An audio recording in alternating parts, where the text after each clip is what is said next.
안녕하십니까, 박사입니다. 중국, 미국, 유럽 간 삼각 반도체 전쟁이 끔찍합니다. 미국과 유럽이 도발하자 중국은 죽어라 패고 있습니다. 미국의 압력을 받은 네덜란드 정부는 칩 제조업체 넥스페리아, 중국명 안스의 자산을 몰수했습니다. 이후 중국은 넥스페리아에 대한 수출 금지 조치를 취했습니다. 넥스페리아는 네덜란드 니메겐에 본사를 둔 반도체 제조업체로 주로 자동차용 칩을 생산합니다. 넥스페리아라는 업체는 2019년 중국 기업 윙테크에 인수돼 사실상 중국 회사입니다. 넥스페리아가 생산한 칩은 중국 윙테크에서 추가 가공돼 EU로 다시 수출됩니다. 그런데 미국이 네덜란드에 압력을 가해 넥스페리아의 자산을 몰수해 국유화하도록 했습니다. 그러자 중국은 넥스페리아에 대한 반도체 완제품 공급을 끊어버렸습니다. 역시 반도체니 중국에 히토리 원료가 없으면 돌아가지 않습니다. 네덜란드는 넥스페리아가 미국의 제재 대상에 오르는 것을 두려워 국유화 조치를 취했습니다. 그러나 베이징이 여기에 즉각 대응하리라고는 생각지도 못했습니다. 넥스페리아가 멈추면 세계 자동차 산업은 연쇄 타격을 받습니다. 당장 유럽 자동차 제조업 협회는 기존 재고가 몇 주밖에 안 남았다고 경고했습니다.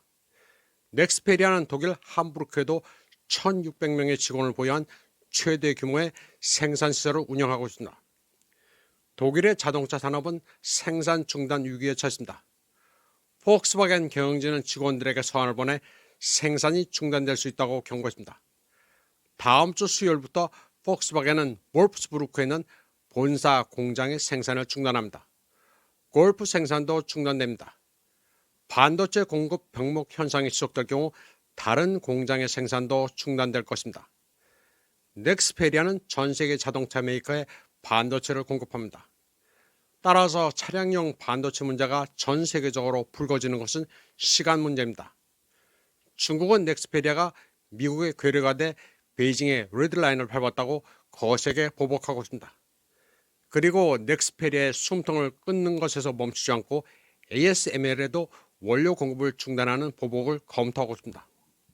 네덜란드는 딱하게 됐습니다. 미국 시키는 대로 했다가 된통 당하고 있습니다. 넥스페리아뿐 아니라 ASML도 당하게 생겼습니다. ASML은 노광 장비를 제조하는 굴지의 메이커입니다. 중국은 14나노 이하의 칩을 만들지 못하도록 히토리를 엄격히 통제하고 있는 중인데 ASML에도 적용하고 있습니다. ASML은 현재 재고가 3개월치밖에 없습니다.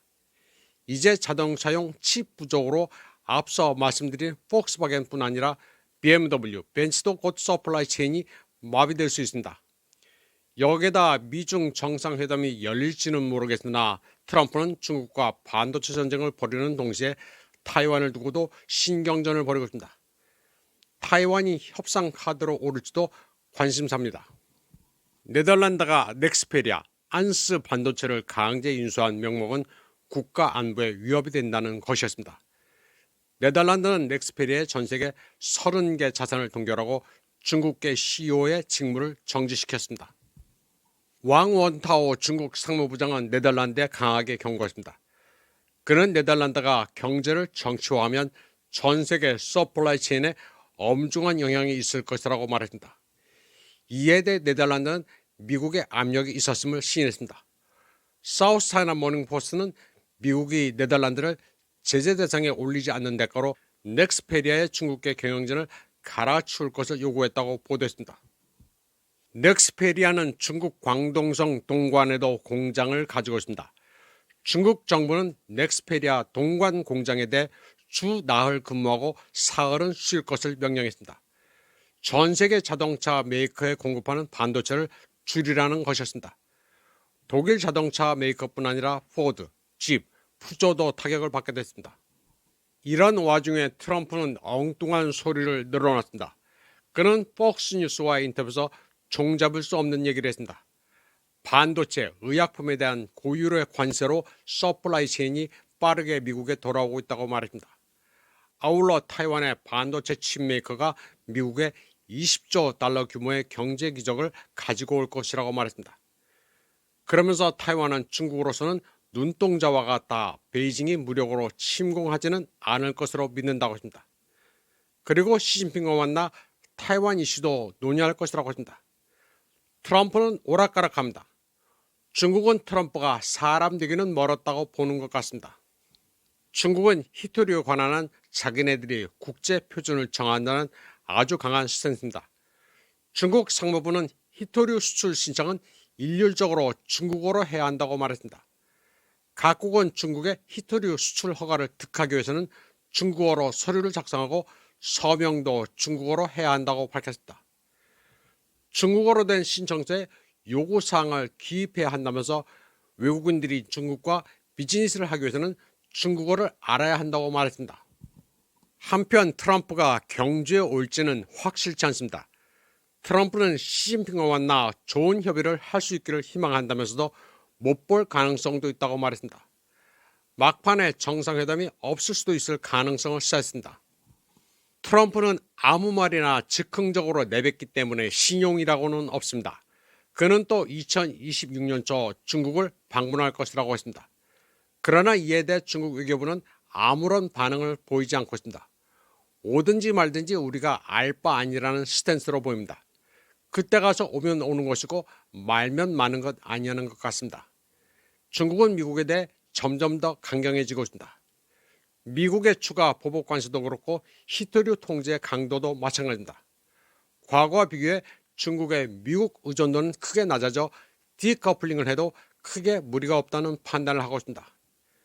미국이 일방적으로 제재를 한다고 해서 중국은 절대 양보하지 않습니다. 뒷심을 가지고 미국과 지구전을 벌일 태세입니다. 그러면 다음으로는 타이완 얘기를 해보겠습니다. 국민당 주석으로 선출된 정리원이 타이완 정계에 파란을 일으키고 있습니다. 아주 거칠 게 없습니다. 학생운동권 출신으로 민진당을 거쳐 국민당에 입당한 그녀는 차잉원 팬이었다가 돌아선 인플루언서 천즈한과 대담을 갖고 라이칭더 정권을 거세게 비판했습니다. 정리원은 라이칭더 타이완 독립 입장은 막힌 골목이며 대륙과 평화를 추진해야 한다고 말했습니다. 그녀는 청년 정치인 시절 영국 케임브리지 대학에서 국제적 시각을 넓혔다면서 민진당의 대륙 정책은 국민을 속이는 사기극임을 깨달았다고 밝혔습니다. 정리원은 시진핑과도 만나 영수회담을 갖고 싶다고 밝혔는데 중국도 긍정적인 반응을 보이고 있습니다. 정리원이 국민당 주석으로 당선되자 시진핑 중국 국가주석은 곧바로 축하 메시지를 보냈습니다. 그러나 라이칭더 총통은 의례적인 인사말조차 없었습니다. 그리고 화환만 달랑 하나 보냈습니다. 타이완에서는 야당 영수를 대하는 라이칭더가 밴댕이 소가치라는 비판이 일고 있습니다. 국내에서는 녹색의 공안 통치로 일관하면서 대외적으로는 아부만 한다는 평가가 나오고 있습니다. 라이칭더는 정리원에게는 쌀쌀한 반면 다카이치 사나이가 일본 총리로 확정되자 초스피드로 축전을 보냈습니다. 명색이 총통이란 자가 국격이 떨어지는 집만 골라서 한다는 원성인 저자입니다. 정리원이 국민당 당수가 되자 타이완 조야에서는 죄다 민진당에 등을 돌리고 있습니다. 타이완 최고의 시사평론가로 꼽히는 구어정량 박사도 정리원을 적극 응원하고 있습니다. 또 타이완의 만델라라고 불리는 민주화 투사 스밍더도 마찬가지입니다. 이 사람은 국민당 치에서 25년 동안 감옥 생활을 한 사람입니다. 민진당 당수도 지냈는데 나중에 천수변의 부패 스캔들이 벌어지자 천수변을 타도하고 민진당을 탈당한 인사입니다. 스밍더를 모르면 타이완 정치를 안다고 할 수가 없습니다. 한국은 타이완 하면 카스테라밖에 모르는데 타이완의 민주화 코스를 보면 아주 파란만장합니다. 또 천수변 시절 민진당 부총통을 했던 민주화 투사 류슐리엔도 라이칭더 정권에 등을 돌렸습니다. 그리고 민중당을 창립한 커원저는 지금 민진당 정권에 의해 투옥된 상태입니다. 현재 민중당의 당선은 황구어창이라는 정치인인데 역시 라이칭더에 반다고 합니다. 황구어창은 왕년에 차잉원을 열렬히 지지하던 반공 투사였는데 지금은 민진당의 반동 포갑 정치에 환멸을 느끼고 있습니다. 타이완 정치는 확실히 시대가 흐르면서 정반합으로 가고 있습니다.